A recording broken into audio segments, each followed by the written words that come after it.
तो पहला रूल पर अब डिस्कस करेंगे। यदि वाक्य में, पहले भी हम बताते आ रहे थे जब सिंपल प्रेजेंट पढ़ रहे थे उस समय बताए थे कि अगर डू डज लग जाता है तो V1 का प्रयोग करते हैं। क्या आ जाए, आप ही डिस्कस किए हुए थे। तो यदि वाक्य में, पहला रूल, यदि वाक्य में डू डज डिड हो तो हम V1 का प्रयोग करते हैं। क्या चीज का प्रयोग करते हैं? V1 का प्रयोग करते हैं। तो जब कभी भी हम वाक्य में देख लेंगे कि डू डज डिड है तो हम क्या चीज का प्रयोग करेंगे? V1 का प्रयोग करेंगे।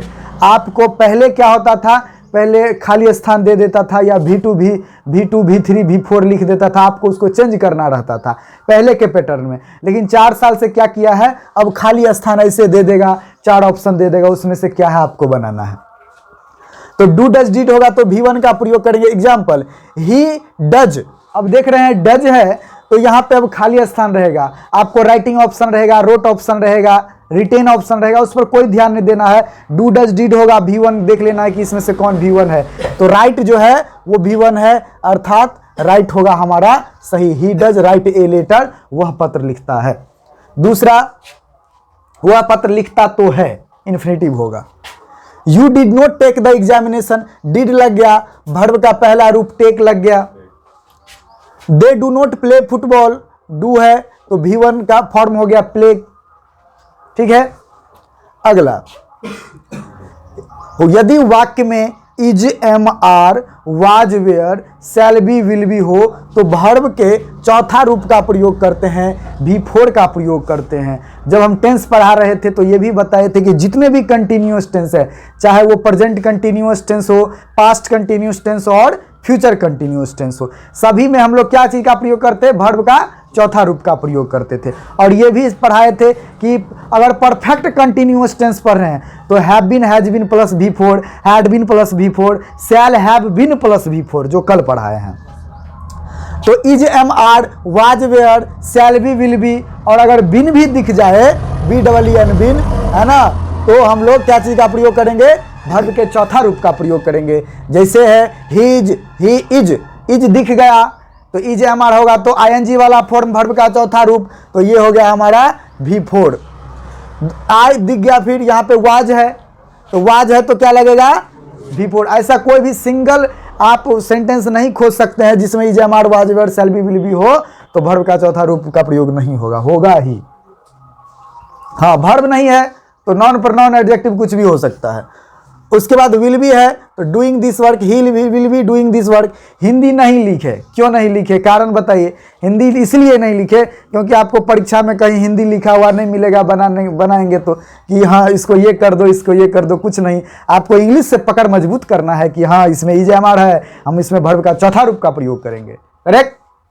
अगला है, यदि वाक्य में हैव, हैज, हैड हो। अब ये बताइए, हैव, हैज, हैड का प्रयोग हम लोग तो परफेक्ट टेंस में ही करते हैं। आप परफेक्ट टेंस में ये बताएं कि जब कभी भी परफेक्ट टेंस होगा तो वर्ब का तीसरा रूप का प्रयोग करेंगे, चाहे वो कोई भी परफेक्ट हो, प्रेजेंट परफेक्ट हो, पास्ट परफेक्ट हो और फ्यूचर परफेक्ट हो। ठीक है। तो अब इसमें शैल, विल, हैव इसलिए नहीं लिखे क्योंकि हैव, हैज, हैड दिख गया, वर्ब का तीसरा रूप प्रयोग कर दो, नहीं किया तुम्हारा आंसर गलत हो जाएगा। तो आज जो नहीं समझेगा वो भर दिन घूमते रहेगा, भर साल घूमते रहेगा। ठीक है। तो आई हैव, यहाँ पे हैव दिख गया, टेंस है ना, हैव दिख गया। देखिए टेक नहीं होगा, टेकन होगा, ये टेकन क्या हो गया? V3 हो गया। उसके बाद he had already completed his work, had दिख गया, कंप्लीटेड V3 है। करेक्ट। अगला, यदि वाक्य में do nothing but, does nothing but, did nothing but हो तो V1 का प्रयोग करते हैं। बात वही उसी पे आया, डू डज डिड पे ही आ गया। सर डू हम देख लिए तो नथिंग बट को छोड़िए ना, नहीं होगा। तो इसीलिए हम पिछले बार पढ़ाए तो ये रूल नहीं लिखाए थे, लेकिन इस बार आप लोग स्पेशल गेस्ट है इसीलिए पढ़ा देते हैं। यदि वाक्य में do nothing but, does nothing but, did nothing but हो तो V1 का प्रयोग करते हैं। अब कोई पूछा नहीं कि सर डू नथिंग बट का मतलब क्या होता है, तो नहीं बताएंगे। He does nothing but play. सबसे पहले इसको समझ लेते हैं कि डज नथिंग बट है, यहाँ पे डज नथिंग बट है, तो इस रूल में क्या कर रहे हैं? Does nothing but, do nothing but, did nothing but, तो V1 का प्रयोग करते हैं। करेक्ट ना। तो V1 का जो प्रयोग करेंगे तो यहाँ पे डज नथिंग बट है तो प्ले V1 का प्रयोग किए, यहाँ पे लाफ V1 का प्रयोग किए डू डिड नथिंग बट के बाद। अब इसका अर्थ क्या होता है? He does nothing but play, वो खेलता ही रहता है।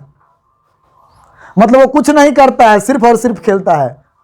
वह कुछ नहीं करता है लेकिन खेलता है, तो इसको हम दूसरे शब्द में कहेंगे कि वह खेलता ही रहता है। जैसे अंधेरा ही अंधेरा है, there is nothing but darkness, है ना। You did nothing but laugh, वह हंसता ही रहता है, मतलब कोई काम नहीं है दुनिया में उसको, सिर्फ हंसने का काम है। समझ गए। अगला रूल है निश्चित प्रोग्राम अगर किसी का होगा, जैसे मुख्यमंत्री कल यहाँ आएंगे तो इसमें टुमारो भी लगा होता है, तो उसको देख के आप लोग गुमराह नहीं होंगे कि टुमारो लगा है तो फ्यूचर टेंस का प्रयोग होगा। कोई निश्चित प्रोग्राम होगा तो उसको सूचित करने के लिए सिंपल प्रेजेंट टेंस का ही प्रयोग करते हैं। जैसे मान लीजिए कोचिंग अगर 4 दिन बंद है तो 5वां दिन 100% है कि खुलेगी ही, है ना, तो बोलेंगे कोचिंग 4 दिनों के बाद खुलेगी या इतने तारीख को खुलेगी, तो उसमें जो है सो सिंपल प्रेजेंट का ही प्रयोग करेंगे। आप देख सकते हैं द कॉलेज रीओपन्स, है ना, तो कॉलेज जो है कब खुलेगी, जुलाई में खुलेगी। अब मान लीजिए अभी मार्च ही है, जुलाई में खुलेगी तो फ्यूचर होना चाहिए, लेकिन यहाँ निश्चित है ना कि जुलाई में 100% खुलेगी, इसीलिए यहाँ पे हम सिंपल प्रेजेंट निकल जाएंगे, सिंपल प्रेजेंट लगा के। The chief minister comes here tomorrow, ये आप लोग ट्रांसलेशन में भी कई बार इस एग्जाम्पल को पढ़े होंगे।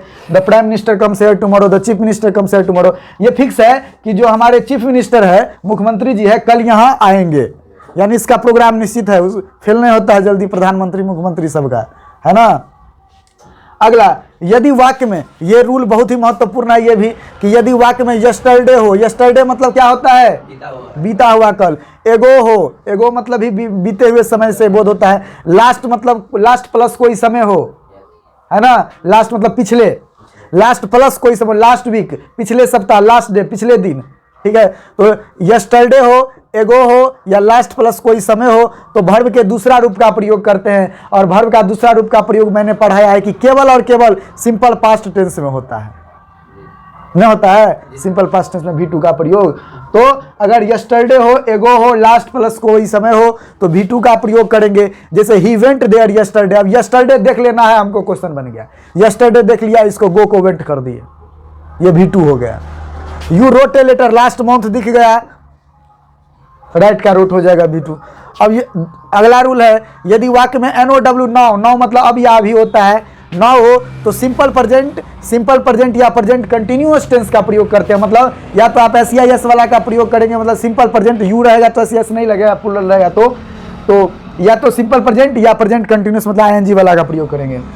Now I am going to take the examination, अब मैं परीक्षा देने के लिए जा रहा हूं। Now the teacher teaches me, अब शिक्षक मुझे पढ़ाते हैं। तो ये हो गया आपको सिंपल प्रेजेंट और ये हो गया प्रेजेंट कंटिन्यूअस।